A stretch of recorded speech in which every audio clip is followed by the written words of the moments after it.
Welcome to House of Whimsical Tarot. I'm Esther. I'm Mary. And we're coming to you from Tucson, Arizona. And we're telling real stories of the fantastical. All of our stories are true or told to us as true. Occasionally we do alter names to protect privacy. And places for the same reason. That's correct. But before we begin, we have some thank yous. Yes, we are doing our New Year's Eve show. We want to give a special shout out to our amazing nieces who have helped us with the show, the podcast. Right. Athena Blue, who is our composer and performer on the trumpet with that amazing, wonderful theme song creepy, for our show. fabulous. Yes, just the right amount of creepy. Thank you, Athena. Thank you. And Isabella Blue, who is running our social media and doing a really cool job. Right. So we love them both very much. Yes, we do. And we wanted to start our New Year's Eve show with a special blessing to them. That's right. So our show today is New Year's Eve Superstitions. Mm-hmm. And I did a little research. Oh, of course you did. I love when you do research into weird stuff. I love history and weird stuff. So it turns out that New Year's Eve has a very long history. And in Mesopotamia, they had the first recorded celebrations of New Year's Eve. Okay. And it was aligned with the vernal equinox at the end of March. And they would celebrate for 11 days with offerings and spiritual rituals. And then in 46 BC, Julius Caesar developed the Julian solar calendar. And as a tribute to the god Janus, the guide of new beginnings, it was celebrated on January 1st with sacrifices and gifts. Because who needs spiritual rituals and offerings when you have sacrifices and gifts? I'll go for the gifts. I'll pass on the sacrifices. Right. But then it changed again because, of course, that was a pagan tradition on January 1st. So they discontinued that because of Jesus. Oh, yes. And it was replaced actually with December 25th. New Year's Eve replaced with December 25th. Okay. See what they did there? Janus, Jesus. Oh, Jesus. Yeah. Right. Let's combine the two and there you go. Make it one celebration. Yeah, on a totally different day. Occasionally the New Year was celebrated on March 25th, but nobody seems to know why, and I couldn't find the answer to that. So there was that. And then in 1582, the Pope then changed to the Gregorian calendar in Rome, which made New Year's Eve December 31st. And it's all just bonkers. Mm-hmm. And time is really just made up. So, but nowadays many countries do use, of course, the Gregorian calendar. Right. And it seems like a great time to talk a little bit about a few other traditions around the world. Yes. So I looked up. Let's see, in Spain, there's a tradition to celebrate the New Year by eating 12 grapes. Mm-hmm. Yep. One for each clock stroke at midnight, and the grapes represent the 12 months of the year. And you have to eat all of them to have a lucky year. That'd be hard. Yeah, it would. In fact, I wasn't sure, do you just stuff them all in your mouth at once, or do you eat them one at a time in a minute? Or do you just drink a glass of wine, right? Yeah, but we do know that it's like ding, eat for 12 bongs of midnight, the clock ticking. Oh, okay. So it's so you don't just shove it. Yeah. You know, a glass of wine is expeditious.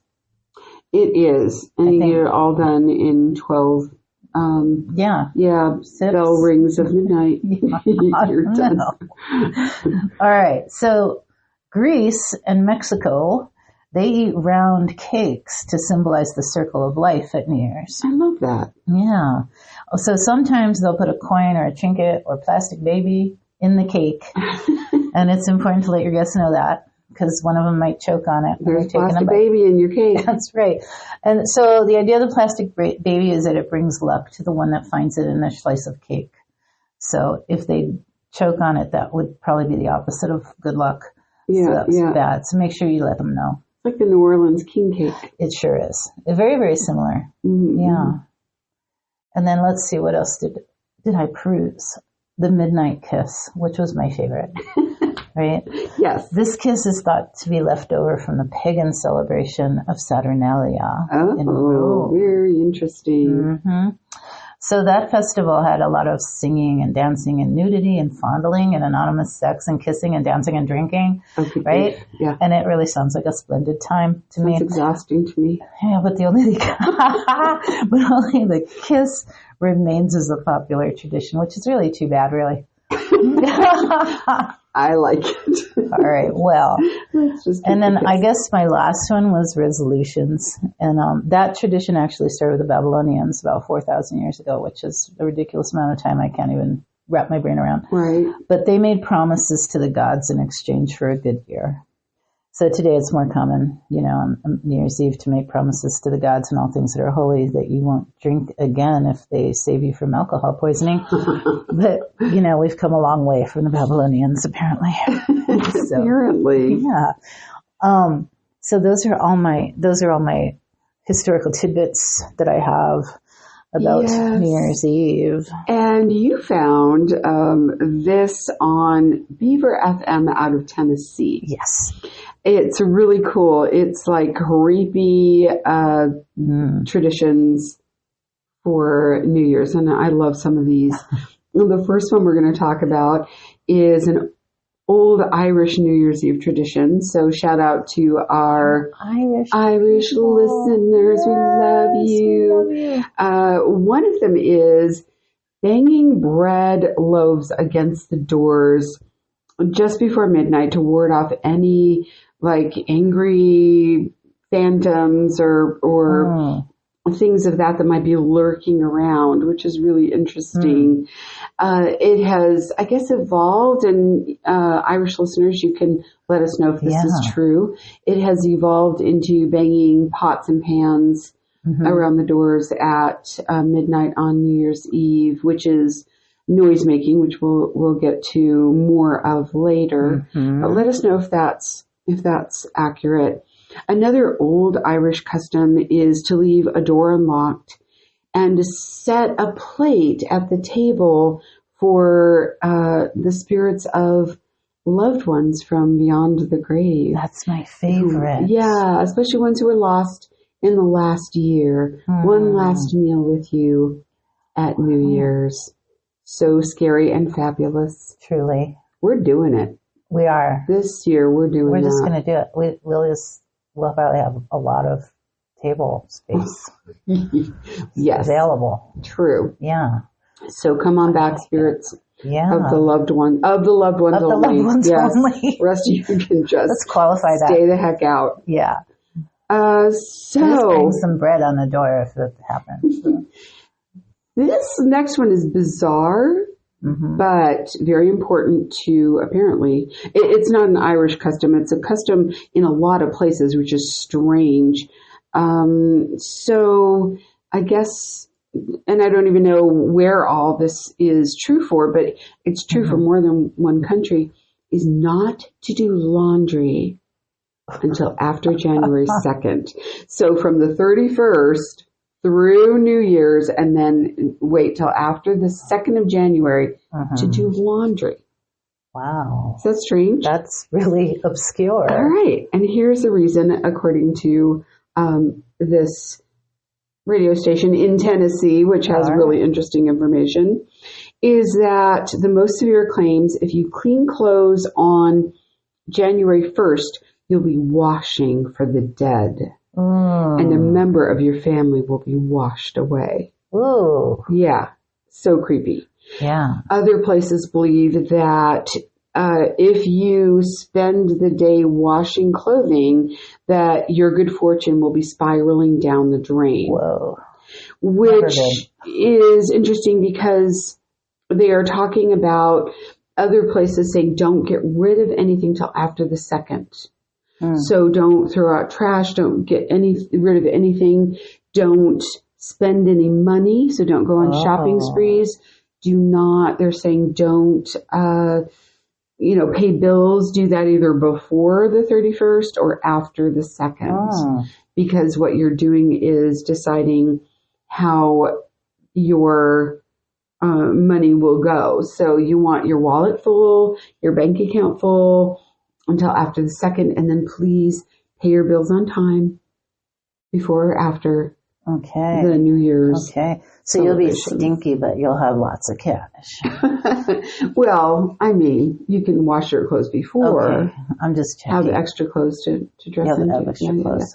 Yeah. Another superstition, which is really interesting, is whoever comes to your door first is how the rest of your year will go. Does it count if you call them and tell them to come to the door? I think you should do that. I think you should do that.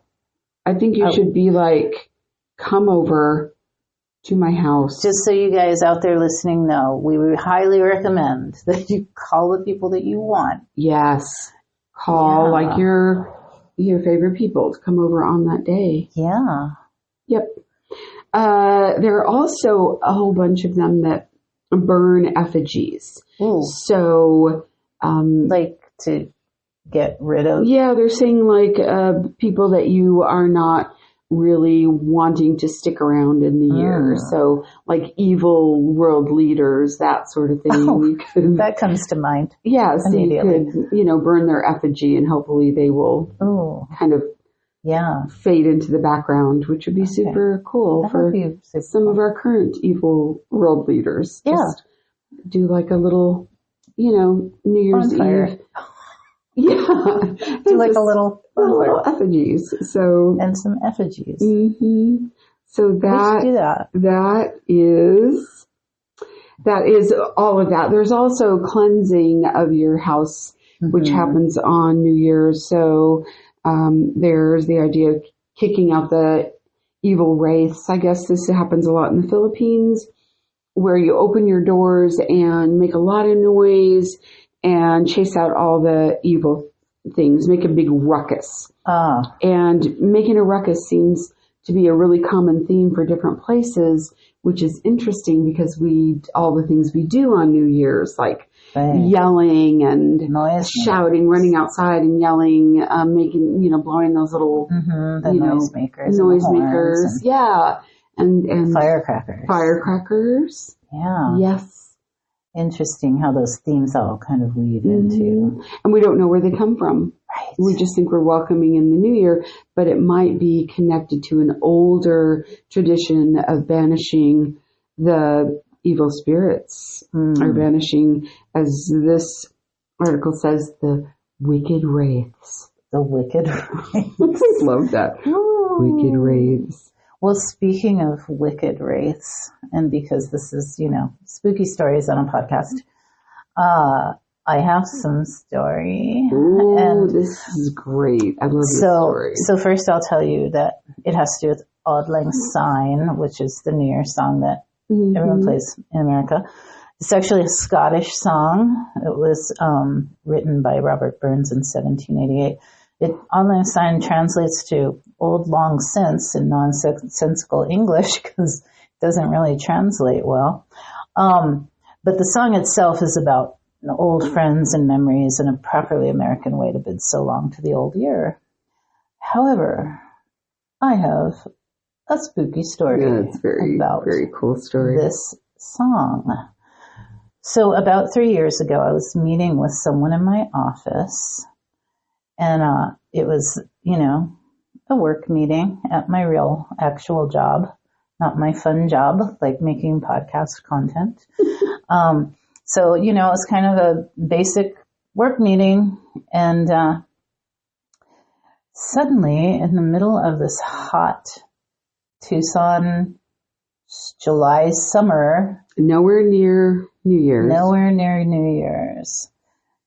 I heard this music in my office as I'm sitting with this person, and it's like this high-pitched kind of squeaky sound, and I realize this song is Auld Lang Syne, and it's playing, and I freeze, and I look at my coworker, and she smiles, and I smile, and I said, "Are you hearing that?"